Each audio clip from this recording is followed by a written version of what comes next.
Well, we're on the last section here. Other things you should think about in terms of this earning a doctorate thing. Again, for us or elsewhere, these are common kinds of things. Classes. Classes are really a prelude. I mean, you're learning in your classes a new or an expanded knowledge base in terms of philosophy, theory, practice, research. You're learning what we've been studying and what we know and what the disagreements and conflicts are in education, in curriculum and pedagogy and social theory. That's what you're learning. But you're learning that so that you can be prepared to write and analyze and conduct research and to teach future teachers, people earning MAs and people earning doctorates. That's what our program is directed towards. So look at your classes. I would suggest, there'll be differing opinions, look at them as building blocks. What can you get out of each class in general? How can you push to get more out of each class? You know, the minimum readings but beyond. How can you interact with your professors in ways to really gain? I mean, you should visit each of your professors at least once during office hours during the semester. Let them know you're a serious student, a serious scholar. They'll keep their eye on you. They'll let you know when jobs come available when you're done. So it should build up. Another miscellaneous item. You need to start attending professional conferences. There's one that we should all attend. That's AERA, the American Educational Research Association. It's misnamed. It should be international, but we're chauvinistic about our America, even though that extends through the Americas. It's really an international institution that has thousands, 10, 15,000 members attend every year. There are 5,000, 6,000 presentations each year. It's phenomenal. It's a big institution, but you can find your place in it. They have SIGs, special interest groups, and they have divisions, like the Division of Social Context and Learning, or in terms of special interest groups, social studies pedagogy, art pedagogy, Foucault and why he's great, Dewey and why he's great. There's tons of groups. You can find your place and your area of interest there for sure. And then the largeness of a area becomes much more compact. But start attending. They have much reduced rates for graduate students in terms of membership and the fee at the conference and living arrangements at the conference. The conference is every year in March or April. It's more April these days, every year.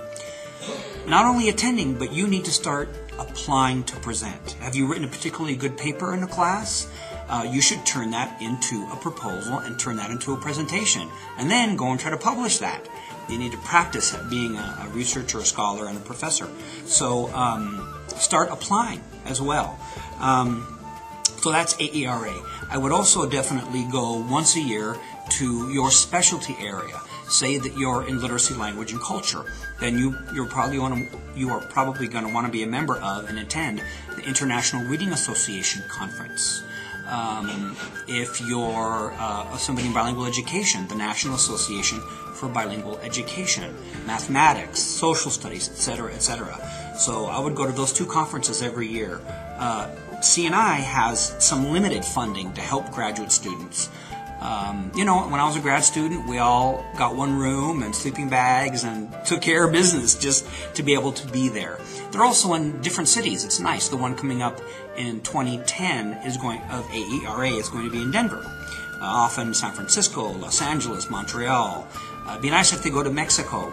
Well, there's issues going on now, certainly, but they usually stay in the U.S. or Canada. I think they should expand. So start going to conferences and start proposing to present at conferences and start presenting at conferences. Then those things you present, try to publish them. Work with more senior doctoral students. Work with faculty members to co-author pieces. So I recommend that.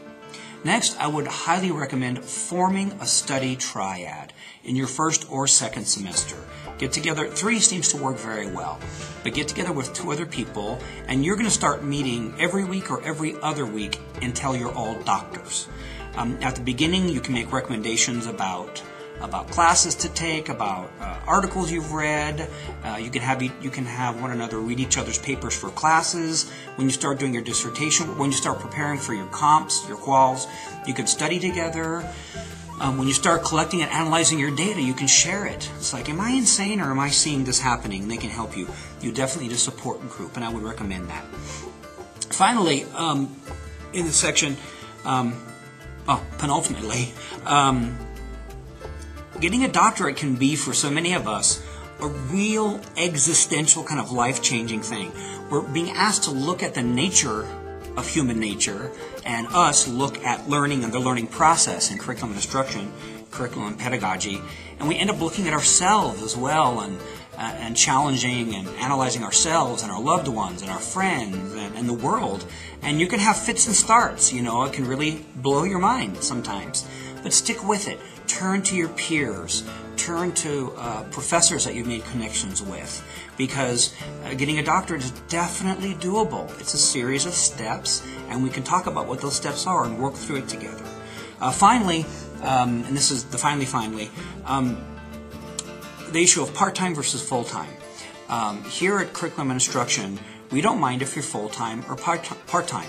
If you're that distinction may be important for financial aid or in-state versus out-of-state tuition, or if you're on a grant or being supported by another government or another institution, that may have some import. Full-time for us is 9 hours, 3 classes. But beyond those considerations, which are yours to make, you can attend part-time or full-time. Or you can take as many classes as you want. For us, the proof is in the pudding. If you're taking 3 or 4 classes and doing really, really well, great. If you're taking one semester, 2 another semester, and doing great and making progress, that's fine too. Sometimes in some institutions where I went to school for my doctorate, there was a real sense against part-time and more pro full-time. That was for a good reason, because actually the more you're around here, the institution, the more you can get socialized into what it means to be a scholar and a professor and a teacher and someone that prepares future teachers and does masters and doctoral teaching as well. That also goes for our face-to-face versus online program.